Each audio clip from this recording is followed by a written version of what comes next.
पता है कि आप लोगों का संस्कृत का प्रिपरेशन चल रहा होगा और क्लास 10 के लिए जो हमने पिछले 2 पेपर दिए थे, जो पिछले 2 गेस्ट पेपर हम लोगों ने दिए थे, वो अराउंड 80 to 90% हमारा सेट हो गया था। तो चलो हमने ये ट्राई किया है कि क्यों ना एक संस्कृत का पेपर भी बनाया जाए और आपको गेस करने के लिए दिया जाए। तो एज सच कि हमारे पिछले 2 पेपर 90% सेलेक्ट हुए हैं या 90% हमने गेस किया, जो बिल्कुल बराबर किया था। तो चलो शुरुआत करते हैं आज के हमारे संस्कृत के गेस्ट पेपर की। तो चलिए, संस्कृत का गेस्ट पेपर ये था और अगर आपने इस पेपर को पढ़ लिया तो इससे बाहर आने के चांसेस ऑलमोस्ट निल है, मतलब 101% श्योर कि आपका पेपर इन्हीं से बनेगा। तो चलिए शुरू करते हैं आज का हमारा पेपर वाला सेक्शन। तो इस पेपर के सेक्शन के लिए इन प्रश्नों को पढ़ लो और 100% मार्क्स ले लो। 100% श्योर इस पेपर के आने के चांसेस हैं।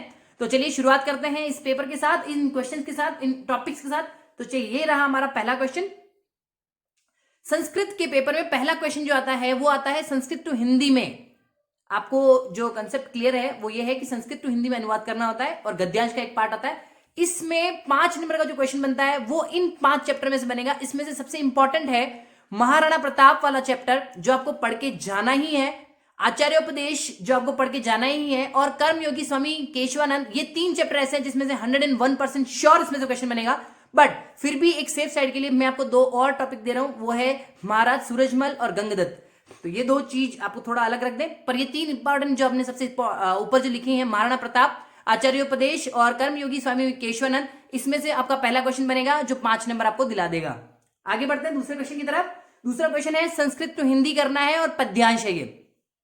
इसमें जो इंपॉर्टेंट है उसमें स्वराष्ट्र गौरवम, सुभाषित रत्नानी और जय सूर भारती वाला जो चैप्टर है, ये 3 इंपॉर्टेंट है। इसमें से मेरे जो 2 फेवरेट चैप्टर्स हैं जिसमें आने के चांसेस सबसे ज्यादा है, वो है स्वराष्ट्र गौरवम और सुभाषितानी रत्नानी। ये सबसे इंपॉर्टेंट है। इसमें से 5 नंबर का पद्यांश बनता है। आगे बढ़ते हैं क्वेश्चन नंबर 3 की तरफ। पद्यांश की संस्कृत व्याख्या करनी है। संस्कृत व्याख्या करने का क्वेश्चन 4 नंबर का आता है और इसमें सबसे मेजर जो टॉपिक है हमारा वो मरुसौंदर्यम या वाक्यली है। इन दोनों में से क्वेश्चन बनने के चांसेस 101% श्योर, और हम ये आपको श्योर बोल रहे हैं कि इनमें से क्वेश्चन जरूर बन के आएगा। तो आप इस चैप्टर को या इन चैप्टर्स को अच्छे से पढ़ लें। क्वेश्चन नंबर 4, नाट्यांश की संस्कृत व्याख्या करनी है, जिसमें पहला है जम्बरस्व सिंह। वो एक चैप्टर है, आपको पता होगा, चैप्टर नंबर आई थिंक 4 या 5 के आसपास का है। वो चैप्टर आपका बनेगा, जिसमें से चैप्टर नंबर 4 में आपको लिखा हुआ है, देखिए आगे की तरफ चैप्टर नंबर 4 है। और एक है स्वदेश कथनम रक्षेयम, ये महाराणा प्रताप वाले कोई चैप्टर है जो कि चैप्टर नंबर 11 है। तो इन दोनों में से संस्कृत व्याख्या बनने के चांसेस सबसे ज्यादा है। तो ये दोनों चैप्टर आप अच्छे से पढ़ के जाएं और इसमें से आप 3 नंबर पूरे निकाल लें। आगे बढ़ते हैं। क्वेश्चन नंबर 5 जो आता है वो है संस्कृत में उत्तर दें।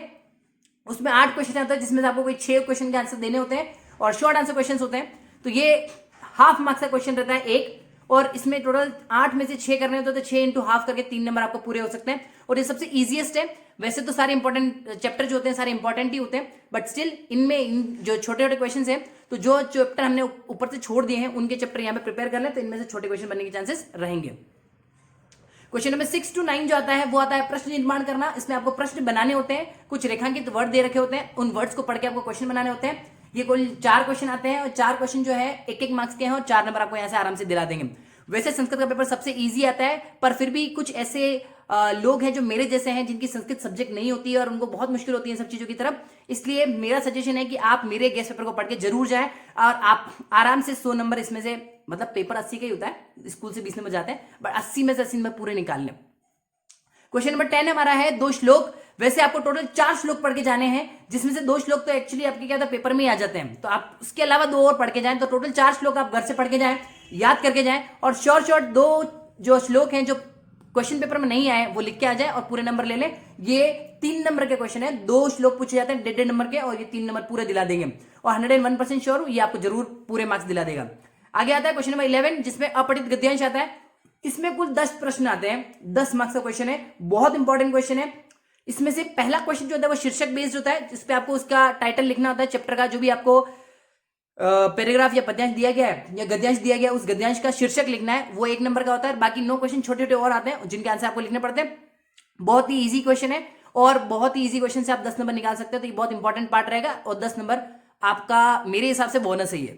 आगे बढ़ते हैं क्वेश्चन नंबर 12 की तरफ। क्वेश्चन 12 है, उसमें आता है संधि विच्छेद और उस संधि का नाम लिखना है। इसमें 2 क्वेश्चन आते हैं और मेजर जो संधि आने जैसी उसमें है अयादि संधि, वृद्धि संधि, यण संधि और जसत्व संधि आती है। तो ये चारों संधि आप अच्छे से पढ़ के जाएं।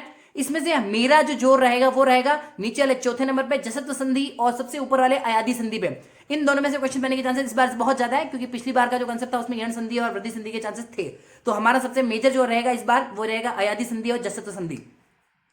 क्वेश्चन नंबर 13 पे चलते हैं। ये आपको दिलाएगा 2 नंबर। इसमें कुल 2 क्वेश्चन होते हैं जिसमें संधि विच्छेद से संधि करना है आपको। तो विसर्ग संधि, अनुस्वार, गुण संधि और जसत्व संधि।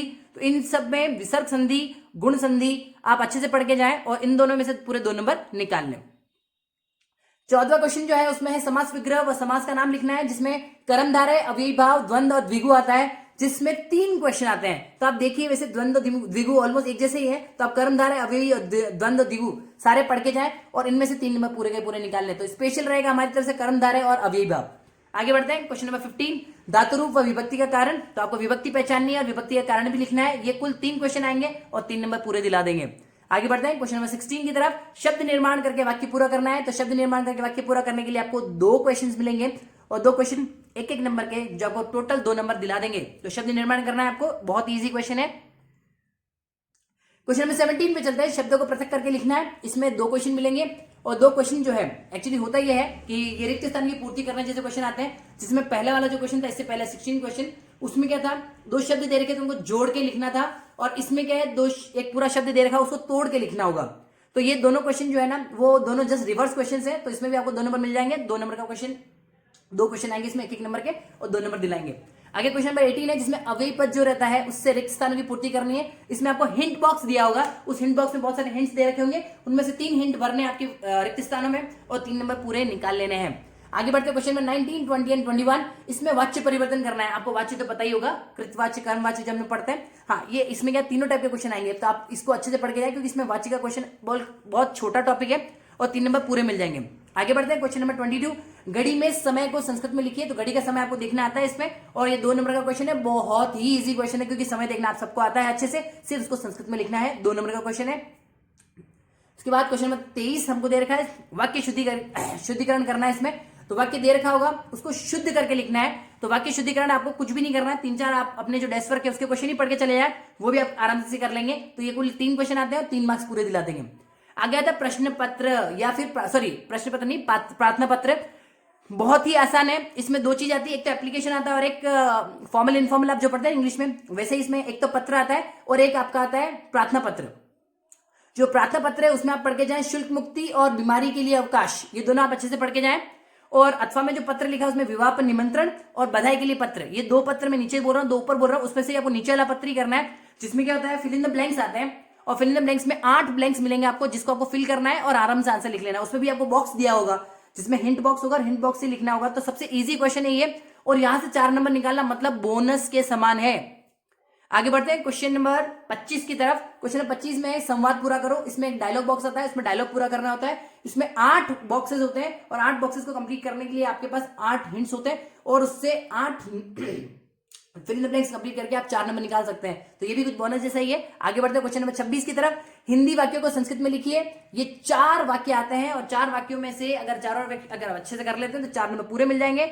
और जो आपका क्वेश्चन है, जैसे इसमें आते हैं 6 वाक्य हैं, पर इसमें से 4 वाक्य आप आराम से अच्छे से करके निकाल सकते हैं और इसमें 4 नंबर पूरे मिल जाएंगे। उसके बाद आता है चित्र देखकर संस्कृत में 6 वाक्य लिखना है। इसमें क्या आता है, चित्र देखना है और चित्र के आधार पे आपको वाक्य निर्माण करना है, जिसमें 4 टॉपिक मेरे हिसाब से बहुत इंपॉर्टेंट हो सकते हैं। जिसमें पहला टॉपिक हमारा एक्सीडेंट है, दूसरा है कृषि, कृषक या उद्यान, तीसरा है जो हमारा है वो है पॉल्यूशन, और चौथा है ट्रैफिक जाम। तो सबसे ज्यादा आप इंपॉर्टेंट है वो है यातायात। तो आप ट्रैफिक जैम, एक्सीडेंट, ये वाला टॉपिक थोड़ा अच्छे से पढ़ के जाएं, क्योंकि इसमें भी एक ट्रैफिक के बेस्ड क्वेश्चन आता है, तो ये क्वेश्चन हो सकता है। और उसके अलावा अगर आप थोड़ा और देखना चाहते हो तो पॉल्यूशन हो सकता है, या फिर उद्यान और कृषि या कृषक से, या ग्रामीण लाइफ जो है, जो ग्रामीण जीवन है वो हो सकता है। लास्ट में क्वेश्चन नंबर 18 है, जिसको सही क्रम में लिखना है। तो सही क्रम में जमाने के लिए टोटल 6 आपको अलग अलग वाक्य मिलेंगे। उन 6 वाक्यों को अगर आप जमा देते हैं तो हर वाक्य आपको आधा नंबर देगा, और टोटल 3 नंबर आपको पूरे मिल सकते हैं यहाँ से। तो ये था आज का हमारा संस्कृत का गेस्ट पेपर, और मैं आपको श्योरिटी दे सकता हूं कि इस पेपर को अगर आप कंप्लीट करके जाते हैं तो पूरे में से पूरे 80 नंबर निकाल सकते हैं। तो ये था आज का हमारा गेस्ट पेपर। तो आपसे एक विनती है, इन प्रश्नों को पढ़ लो और 100% मार्क्स ले लो। 100% श्योर जो पेपर आने वाला है वो यही है।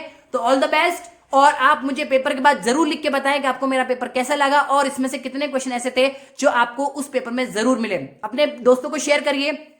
मेरी एक रिक्वेस्ट है, आपका तो भला हो ही रहा है, आप प्लीज अपने दोस्तों का भला जरूर करें और उनको दूर दूर तक, जितने दोस्त आपके हो सकते हैं, जितने फ्रेंड्स हो सकते हैं, जितने आपके कलीग्स हो सकते हैं, या फिर मैं यूं बोलूं कि जितने आपके रिश्तेदार हो सकते हैं, सबको ये पेपर भेजें और 100 में से 100 नंबर सबको दिलाने का मौका दें। Thank you so much and all the best for a paper.